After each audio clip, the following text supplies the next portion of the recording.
kid Robert Joseph. I was born in Boston in 1969, and I'm a global expat of many years.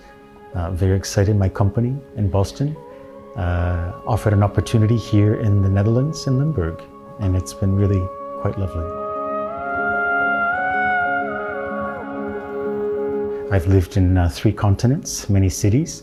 There are a lot of, sometimes people romanticize about an expat life, that there are a lot of challenges, but there are a lot of positives as well. The meditation to me is such an important time to just really, you know, just focus on the day, be strong for the day, be strong for the challenges, and really just appreciation of the self and the opportunity and the day ahead.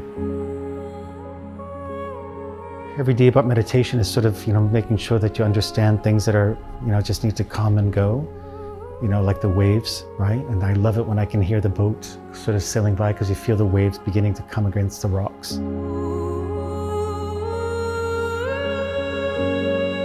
The dialogue now is so important in sustainability, environment, climate, and respecting resources, you know, all the more reason to celebrate the Maas. You know, and then you see like the danger, like the flooding. Last year that was very, very scary at this particular location. We could see, you know, the Kennedy Brook here has the measurement on the bridge, so you could actually see the water rising.